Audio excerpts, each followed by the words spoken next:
معزز حاضرین اور ہمارے غیر ملکی مہمانان، سجادگان، علماء و مشائخ اور بالخصوص ہمارے اس اجلاس کے صدر حضرت علامہ احسن الزماں صاحب مدظلہ العالی، آپ سب یہاں صرف اسی لیے تشریف لائے ہیں، حاضر ہوئے ہیں کہ حضرت امام اعظم ابو حنیفہ رحمۃ اللہ تعالیٰ علیہ کی گفتگو سنیں، ان کی باتیں سنیں، ان کے اوپر بیانات ہوں گے۔ ہم لوگ خانقاہیں ہوں، ادارے ہوں، انجمن ہو، علماء ہوں،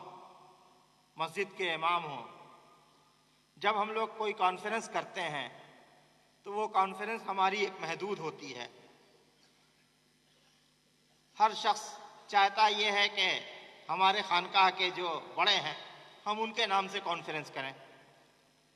اور اس کانفرنس میں وہ محدود ایک طبقہ ہوتا ہے، اور اس چکر میں ہم لوگ بڑھتے اتنے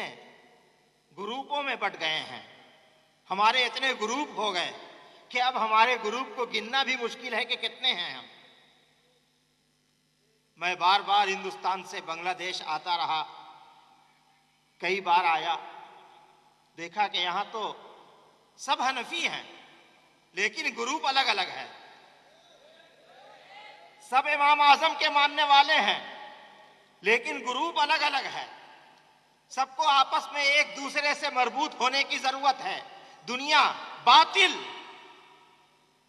جب اہل ایمان کی بات آتی ہے تو باطل متحد ہو جاتا ہے اور ہم الگ الگ رہ جاتے ہیں۔ ضرورت یہ ہے کہ کوئی ایسی ذات ہوتی، ایسی ذات تو ہمارے پاس ہے، ہمارے آقا محمد الرسول اللہ صلی اللہ تعالی علیہ وسلم کی، لیکن ہم متحد نہیں ہیں۔ اس کے بعد کوئی ایسی ذات ہوتی کہ جس کے نام پہ ہم سب متحد ہوتے ہیں، تو جب غور کرنے سے پتا چلا کہ معلوم ہوا کہ حضرت امام اعظم ابو حنیفہ رحمۃ اللہ تعالیٰ علیہ کی ذات ایسی ہے کہ انہی کے طریقے پر ہم عمل کرتے ہیں۔ نماز پڑھتے ہیں تو امام اعظم ابو حنیفہ کے طریقے پر نماز پڑھتے ہیں، تو جو طریقہ امام اعظم نے نبی کا بتایا ہے، امام اعظم نے کہا کہ نبی کا یہ طریقہ ہے، اس کو اپنا لو، تو ہمارا سجدہ انہی کے کہنے کے مطابق، ہماری رکوع انہی کے کہنے کے مطابق، ہمارا قیام انہی کے کہنے کے مطابق، ہمارا ہاتھ کا باندھنا انہی کے کہنے کے مطابق، ہمارا آمین کہنا انہی کے کہنے کے مطابق، ہماری دعا کرنا انہی کے کہنے کے مطابق ہے۔ تو پھر اتنی ساری چیزوں میں ہم متحد ہیں تو کانفرنس میں ہم متحد کیوں نہیں ہو سکتے؟ تو ہم نے وہیں سے ارادہ کیا کوئی ایسی صورت نکالی جائے تو اتحاد کرے کون؟ وہ بہت مشہور بات ہے کہ بلی کے گلے میں گھنٹی کون باندھے؟ تو اب ظاہر ہے کہ گھنٹی باندھنے کے لیے تو صوفیاء کرام ہیں، یا وہ علماء کرام جو صوفیوں سے ملے ہوئے ہیں، وہ تیار رہتے ہیں اتفاق، قوم میں اتفاق کے لیے، قوم میں اتحاد کے لیے، ملک میں امن کے لیے، دنیا میں شانتی کے لیے، شانتی اور امن کے پیغام کے لیے سب سے اگر آگے بڑھتے ہیں تو ہمیشہ یہ اللہ والے لوگ آگے بڑھے ہیں۔ تو پھر تلاش کیا گیا، خانقاہوں کو بلایا گیا،